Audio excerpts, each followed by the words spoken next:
What's going on, guys? In today's video, I want to talk about the load and I want to show you how to load properly. Now, there's two main purposes for the load. Now, the first reason is it's a timing mechanism. So it's almost like a dance with the pitcher, right? As he's going through his load, we're going to go through our load, and that's going to help us with our timing.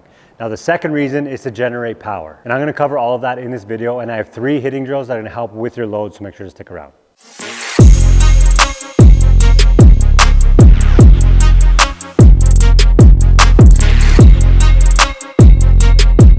Now, before we get into the video, if you guys are new around here or you haven't yet, please hit that subscribe button below. Now let's talk about the load and what it's supposed to look like. Now, when we're younger, we're taught that it's a weight transfer back and then a stride forward, which is good to teach the younger kids. That's a good way to help them with their timing and help them to generate a little bit of power. But as we get a little bit older, we're gonna learn that it's a little bit different. So when we're in our batting stance and we're going through our load, what we wanna do is we wanna make sure that we get this weight back, and we're gonna think about coiling this hip. Okay, we're gonna turn our right butt cheek towards the pitcher, and we're gonna hold this coil, and then we're gonna stride to launch position. I've done a ton of different videos on launch position, so all link goes below. But we wanna coil this hip, sink into this rear glute, coil this hip, stride to launch position, hold that coil until our foot hits the ground, and then we're gonna release. That's how we're gonna generate all the power. Now, if you imagine playing spin the bottle as a kid, you would counter rotate before you spin it. That's gonna help you generate more power. It's kind of the same concept here. We're gonna counter rotate our hips, land on heel strike for launch position, release the coil. That's gonna help generate more power. If we were just gonna spin it from a stationary position, we wouldn't get as much power as if we counter rotated and spun it. And it's the same concept when you watch Price is Right when they're spinning the big wheel. When they spin it, they don't just grab it and go down, they counter rotate, generate power, and then come down with it. Same concept here. Now, when it comes to timing, we wanna make sure that we load and then stride and get our foot down and then start our swing all in one fluid motion. We don't want to load, pause at launch position, and then swing. We want to load, coil the hip, hold the coil, heel strike, start our swing, all in one fluid motion. Timing is one of the most important parts of hitting. It doesn't matter how good your mechanics are if you can't be on time. So when you're on deck or in the hole or 4th or 5th or 6th up, work on timing the pitcher.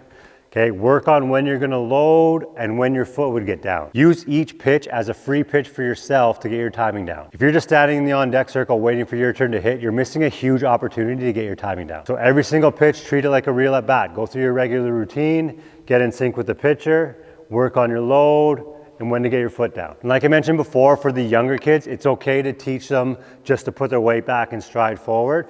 It's gonna help them with their timing.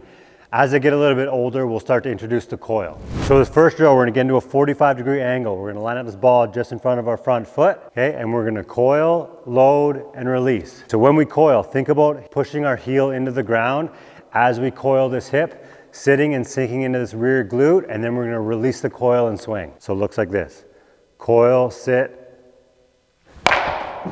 Another variation of this drill is we're gonna stand with our hips facing straight forward, and we're gonna do the exact same thing. We're gonna have our hands up, we're gonna coil, coil, coil, and then release.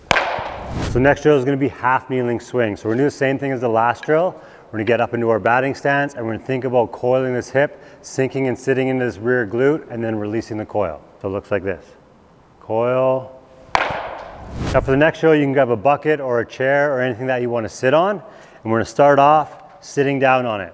And what we're gonna do is we're gonna stand up and we're gonna put all the weight into our back leg. We're gonna think about coiling this hip again. Now, if you're a beginner or you're old like me, you might need to use this left leg as a little bit of a boost. So we're gonna stand up, hold it, hold it, hold it on our right leg, coil. Now this drill is one of my favorites for helping players with their load and coiling their hips. So what you're gonna do is you're gonna grab a connection ball like this. If you don't have a connection ball, grab a volleyball, soccer ball, whatever. We're gonna put it right above our knee, in between our legs. So we're gonna roll the ball over our back leg. That's gonna force us to coil this hip. As we do that, we're gonna sit and sink. Think about turning our right butt cheek towards the pitcher, and then we're gonna stride and swing. Nice and slow, sit, hold the coil. Thank you guys so much for watching. If you liked the video, please give it a thumbs up. And if you haven't yet, hit that subscribe button below. And if you guys haven't subscribed to the podcast yet, doing the podcast is probably one of my favorite forms of content. I do just like talking baseball and life and things like that. So if you haven't subscribed yet, I'm gonna link that below as well.